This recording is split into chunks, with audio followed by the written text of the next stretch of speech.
I'm writing this here because someone was brave enough to share his story on a public radio station, only to be ridiculed for his traumatizing experiences. I'm here to vouch for him. His story was true. What happened to him happened to me. Let me tell you about my horrifying ordeal. I was driving home from work, which was outside the city. I liked to avoid the highways and take the country roads, quiet and calm. The timing matters for understanding what happened, so bear with me. I left work at 5, and my commute was around 40 minutes, which meant my wife expected me home by 6 o'clock at the latest. During these 40 minutes, I tried to decompress from the day, listening to the radio and clearing my mind.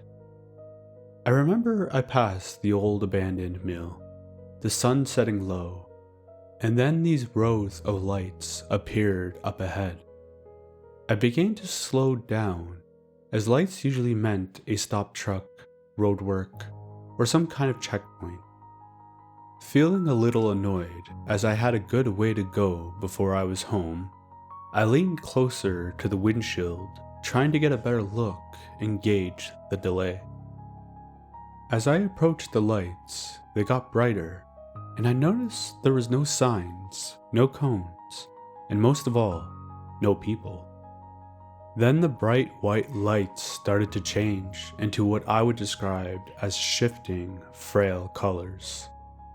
Suddenly, everything around me began to sound muffled, as if my head was slowly submerged in a tank of water. The engine, the radio, the tires against the road, gone simultaneously. Then I heard nothing, no sound, as if it was all inhaled by something. However, the thudding of my heartbeat and my breathing filled my ears. They were the only noises I could hear. These isolated sounds grew stronger as my heart began to pound faster. My breathing got heavier and more difficult. My senses turned inward. My teeth ached. A pressure formed behind my eyes, and a metallic taste spread across my tongue as if I were licking a battery. I knew I was still driving, but it was hard to see anything around me as I was engulfed by the light. I felt my grip on the steering wheel and my foot on the pedal. It made everything around me feel like an illusion, fading out and flickering back into reality.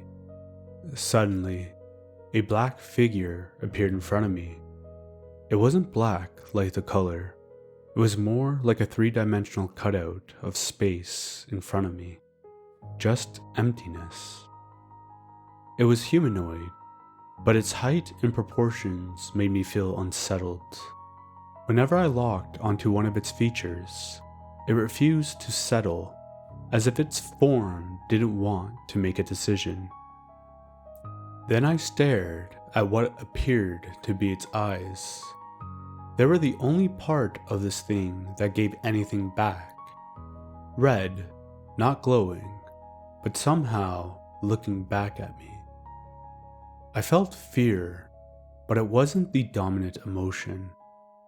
I felt little, insignificant, as if this thing was something much more than me. It was like being looked at by something that had no reason to care for my existence.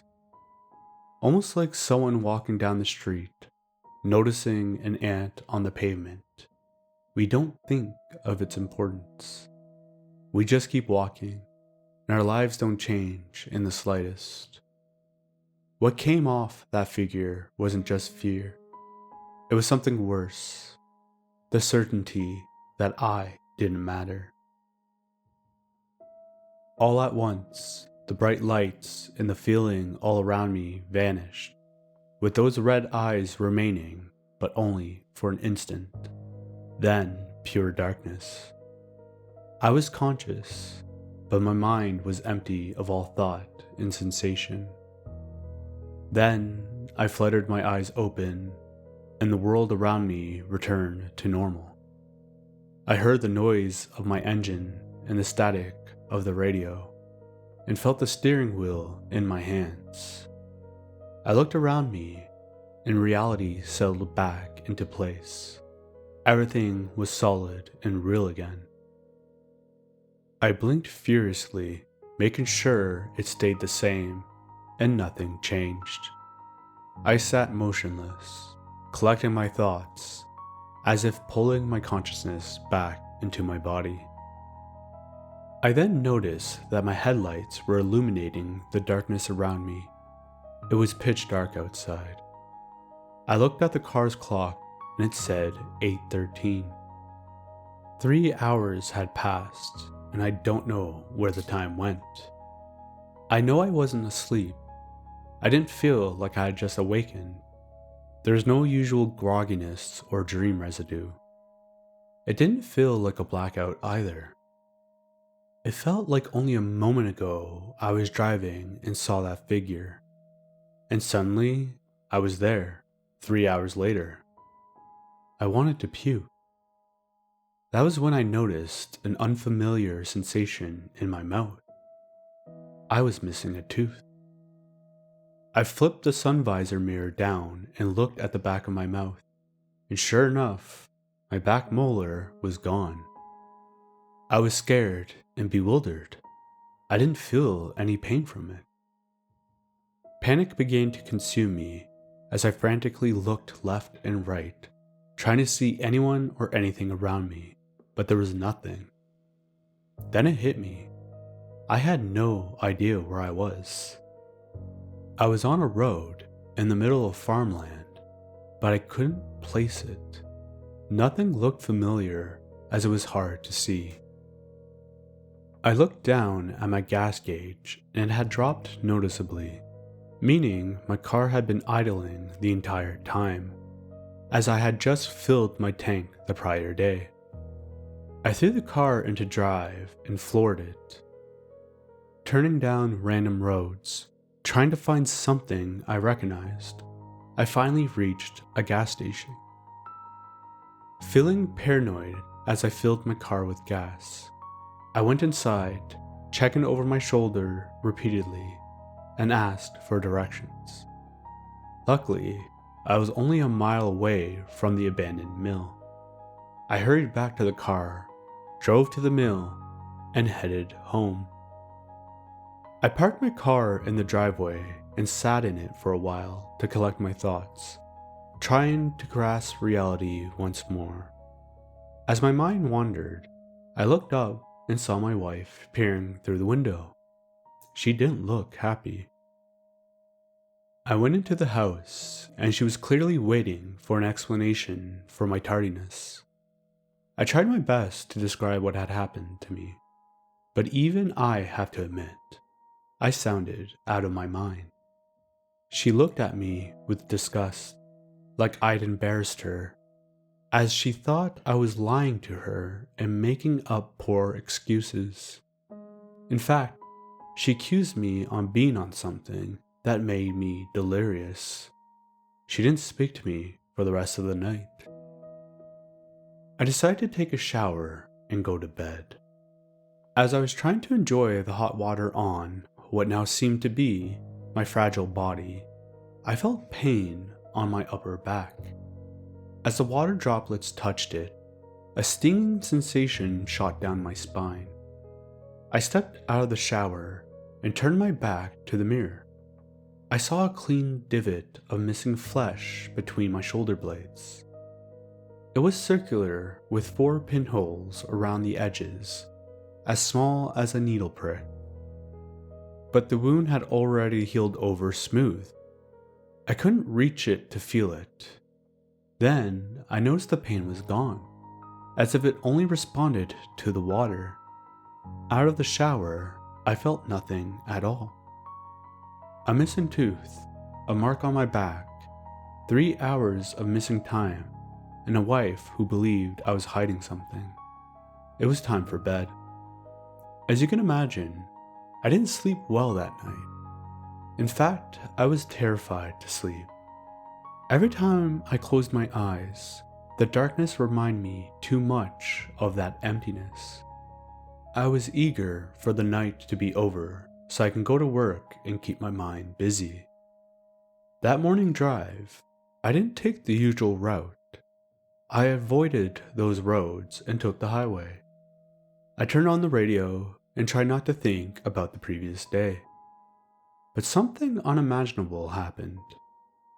The radio host had someone call in to tell a story similar to mine. This man described with terror in his voice the same details. The light, the black figure, the lost time, the missing tooth. And then he described the wound on his back, a circular divot between the shoulder blades, 4 pinholes around it, healed smooth. The same mark. The exact same mark as mine. He struggled to describe it, just as I had. The radio host asked where it happened, and he said near the old abandoned mill. Unfortunately, the host was making light of it, half mocking him. Of course, the man sounded crazy, but his emotions were real. I don't know why no one could see that. I was listening, nodding to everything I understood. When he got to the part where he came back to reality, I thought his story was over. It wasn't. When he was lucid again, he began to drive, but stopped not too far ahead because he saw a red sedan. My sedan. He saw me parked on the side in the darkness, engine on, lights on, so he pulled over to see if I needed help. Even after what he went through, this man still had the courage to try to help someone else. When he peered into my car, he saw me, eyes wide open, seat reclined, still as a statue, as if I were paralyzed. But when he looked to the passenger seat, that black figure was there, with those red eyes, and it was doing something to me. He fled, and who could blame him? He said it felt like the figure had told him to leave us be. I don't know what it wanted. I don't know why it took a tooth or a piece of my back, or 3 hours I'll never get back.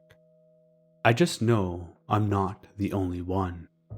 That somewhere out there is a man with the same mark between his shoulder blades, who stopped to help me and got laughed at for it.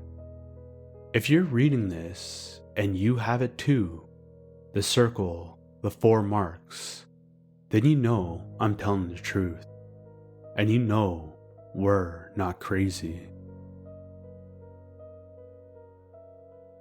Your support keeps the darkness growing. Like and subscribe, and I'll make sure the next story horrifies you. Until next time, if you dare.